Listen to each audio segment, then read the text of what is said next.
What's going on, guys? Welcome back to another Division 2 build video. So in today's video, I'm going to be showcasing 3 solo DPS setups that are extremely viable for Year 8 Season 1. So if you need a reliable build for, bounties, XP farming, or what have you, these builds are super powerful and they're also great for retaliation.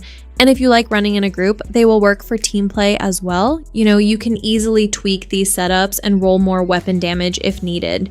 These builds are also beginner friendly, very easy to put together, nothing crazy in terms of farming or optimization, but don't let that fool you because these 3 setups are super powerful and can honestly carry you through most content without any issues. And with the Cherry Blossom event live right now, this is probably the best time to set one of these up, okay?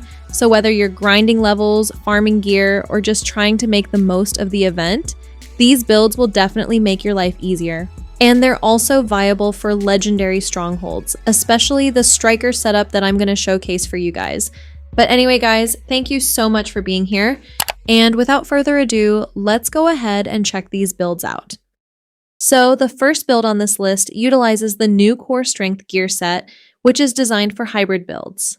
This build focuses on maximizing high weapon damage while offering amazing healing, so there's a nice balance of both survivability and DPS. So with core strength, for every core attribute you have equipped, you also gain 40% of the other 2 core bonuses. So for example, say you're running mostly red cores for weapon damage, right?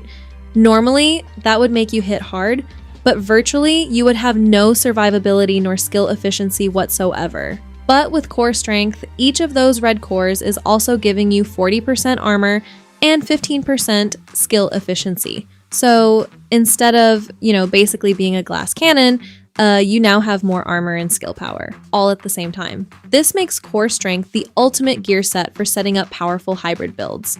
So this is a vanilla version of core strength for beginners.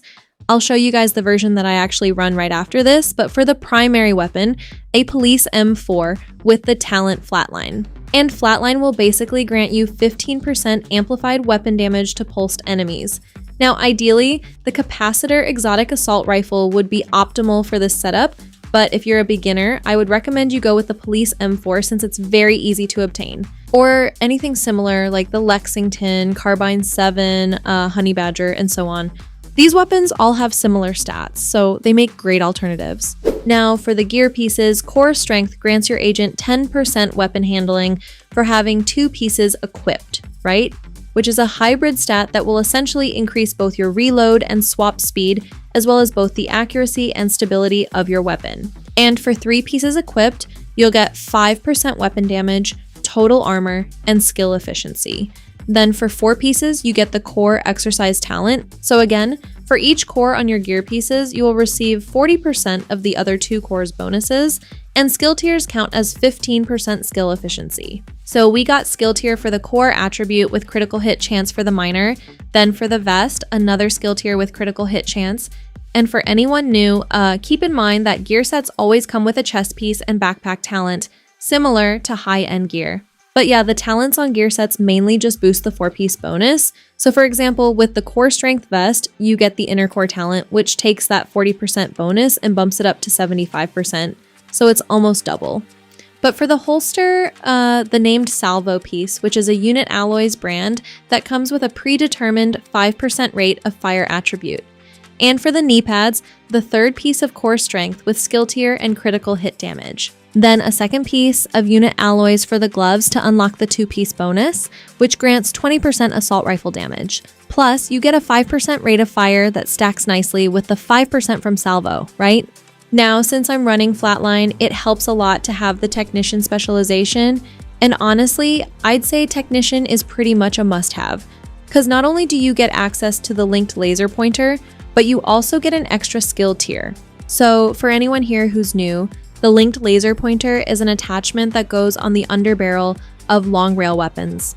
This attachment will allow you to pulse enemies just by aiming your weapon at them. So yeah, it's a really easy way to keep flatline active, and it also works perfectly with spotter or anything that requires you to pulse targets. And on top of that, you can get an extra 10% skill damage or 10% skill healing, depending on what you need. And that actually leads me into the next point. So with this setup, you've got a couple different options depending on your playstyle. You can go more of a healer DPS hybrid route, or just focus on straight DPS with some added skill damage. Me personally, I went with the healer DPS hybrid setup because I like to play pretty aggressive, so I value that extra survivability, but if you want to lean more into skill damage instead, I'll quickly show you how you can set that up using the global modifiers, okay? So with the global modifiers, I'm running Optimize and Overload for the active, which basically reduces your active skill cooldowns by a little over 35% at base, and it scales up even further depending on your utility stacks. So you get about 0.8% per utility stack. Oh wait, the base is actually 30%, but for the passive modifiers, I'm actually running full utility mods. So Amplify Utility, Convert 1, and Compress. So with the Convert 1 utility mod, you're basically turning your utility stacks from skill damage into skill repair. So if you'd rather lean into healing, this is the one you want to use. But if you'd rather focus on skill damage instead, more specifically status effects damage, then you can run Convert 2 utility instead. Now here's a stronger version of this setup if you've got the pieces for it, but this version is definitely better. I'm running the Picaro's holster and the Ninja Bike messenger bag. And for anyone who's new to it, the Ninja Bike backpack basically counts as a second piece of any gear set you're wearing.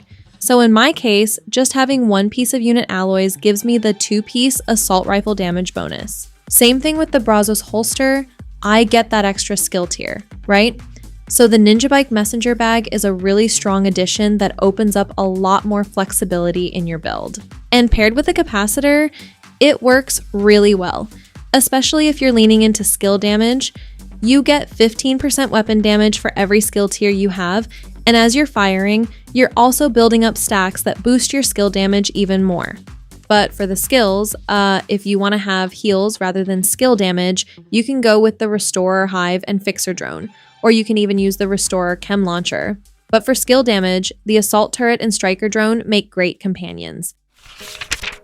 So that previous setup had decent damage and healing, a nice hybrid setup, perfect if you're someone who wants to experiment with something a bit different, you know, something fresh. But when it comes down to just getting the job done and melting enemies as fast as possible, this next build is where things really shine. This is your classic 4-piece striker setup, and it brings absolutely insane damage along with solid survivability. It's super straightforward, but it just works, like, really well. Striker is easily one of the strongest gear sets in the game when it comes to raw DPS, and the best part is that it pairs well with almost any weapon. So this is great news if you're a beginner. For the weapons, I'm running the Carbine 7 and the Chameleon with this setup, but if you don't have either of those yet, no worries, because you can easily swap in something like the Police M4, the Lexington, or whatever you have at the moment. So the great thing about Striker, especially if you're new, is that it grants your agent weapon handling and rate of fire. With 3 pieces, you're getting 15% weapon handling and 15% rate of fire, which gives you a smooth overall weapon stability when firing. Then once you hit the 4-piece bonus, you unlock the Striker's Gamble talent, which is where the real damage starts stacking up. This talent is what makes Striker such a beast when it comes to DPS. So weapon hits will increase total weapon damage by 0.65% per shot, stacking up to 100 times. 1 stack is lost per second between 0 and 50 stacks, while 2 gets lost per second between 50 and 100 stacks. But I wouldn't worry too much about that though, because it's very easy building Striker stacks unless you have terrible aim. Because all you need to do is hit a target, simple, right? And when you're fully stacked, you're looking at around a 65% increase in weapon damage, so it adds up fast. Now for the vest, I'm running a prototype unit alloys piece with Perfect Obliterate, and this is the named Equalizer piece. So with Perfect Obliterate, you get up to 24% increased weapon damage at full stacks, but just keep in mind that it only gets activated on critical hits. So the more consistent your crits are, the harder you hit, basically. But don't worry at all if you don't have any prototype pieces yet. I've been running this setup without them for a while now, so it holds up nicely and performs great without a prototype upgrade. For the holster, I'm running another Striker prototype piece with armor and crit chance, and then for the knee pads, same thing, another Striker prototype piece, again with armor and crit chance. For the gloves, a standard striker piece with armor on the core attribute and crit damage. Then for the backpack, a unit alloys piece with bloodsucker. So since this is my second unit alloys piece, I'm also getting that rate of fire and assault rifle damage bonus, which is really nice to have. 20% is a big increase, and it's essentially equivalent to 20% weapon damage. So now with bloodsucker, this talent helps a ton with survivability on this setup. Honestly, it's great on pretty much any build, but it's one of the best ways to add survivability without sacrificing too much damage. For the weapons, I'm running the Carbine 7 for the primary with the talent Killer. So I highly recommend using this talent. It goes great with Striker because you will get up to 70% critical hit damage whenever you eliminate an enemy with a critical hit. But you can honestly run the Police M4 if you're still fairly new. But ideally, the Chameleon and Lexington are some of the best weapons that you can use with this setup, especially the Chameleon. The Chameleon is a beast. It provides 90% weapon damage on its own.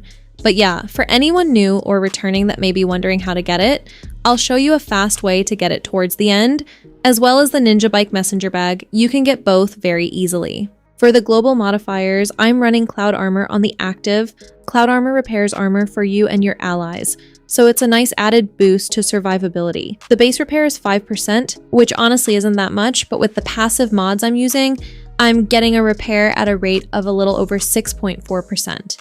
Now for passives, I'm running Amplify, Convert To, which shifts weapon handling into increased magazine size, and Consume, which adds 10 offensive stacks. And on top of that, I'm also getting a 27% increase in magazine size with this setup, which helps a lot with sustained damage. For the weapon specialization, I highly recommend going with Gunner since you get a 10% armor on kill bonus, which isn't much, but it does add up, so it only helps enhance survivability, right? And for the stats, in case anyone's wondering, 53% critical hit chance and 115% critical hit damage on the Carbine 7. The final build on this list is a super basic 4-piece Heartbreaker setup. And for this, I'm running the Heartbreaker vest. So if you're new, Heartbreaker is very similar to Striker.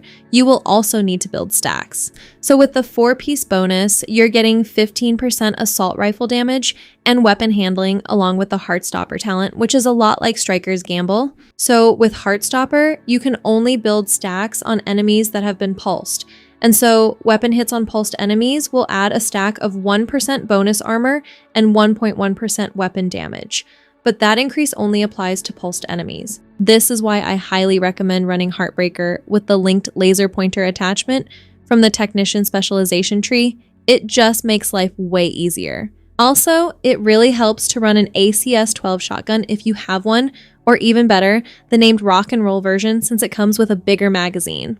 You can get away without it on Striker, but with Heartbreaker, since you can only build stacks on pulsed enemies, it makes things way more consistent and easier to stack up quickly. But you can also simply just get headshots. Headshots are another way to apply pulse to enemies, but it will only last for 5 seconds, which kinda sucks, but it only works with the Heartbreaker set. So this gives you the option of going with another weapon specialization, like Gunner or whatever if you would rather headshots. But for me personally, I prefer using linked laser pointer since it's a lot easier. All you have to do is aim your weapon, right? Lazy way to get stacks, but it's very effective.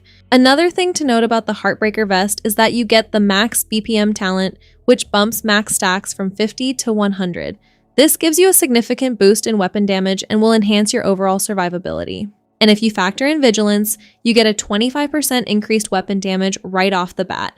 However, this buff disables after taking damage for 4 seconds, which isn't really a long downtime, but you can kind of counter this with the ballistic shield. Or if you have bonus armor, taking damage while you have bonus armor shouldn't disable it. So this is a Walker Harris bag, but you can also use the named gift backpack since it comes with perfect vigilance, so the buff only gets disabled for 3 seconds instead of 4.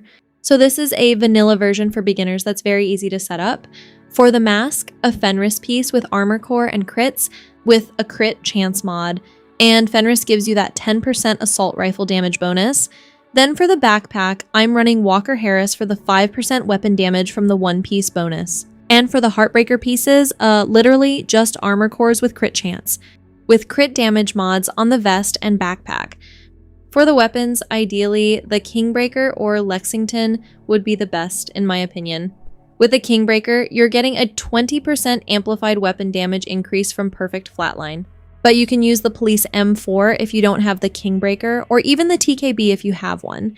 The TKB is basically the normal version of the Kingbreaker. But if you want to really ramp up the damage, you can run a slightly different version, like this one. So I've swapped out the Fenris mask for the Coyote's mask to take advantage of the extra crit bonuses.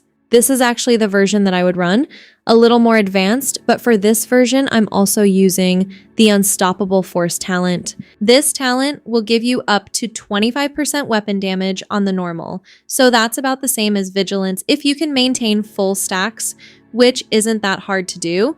Plus, it won't get disabled like Vigilance. But if you want to take it even further, you can go with the named Backbone Bag for the perfect Unstoppable Force. With the perfect, you can get up to 35%, which is insane.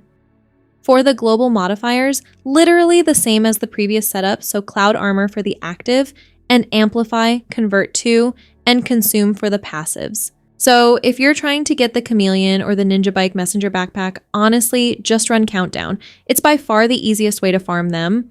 The loot drop volume in Countdown is wild though, so just make sure you've got space in your inventory before you go in. So what you can do is set your targeted loot. So if you want the Chameleon, for example, you can select assault rifles, and if you're going for the Ninja Bike bag, just switch it to backpacks, right? Now for the Capacitor is a little different. You can only get it by doing 5 challenges over at the summit. So by completing 5 tactical or ascent challenges, you should get it as a reward.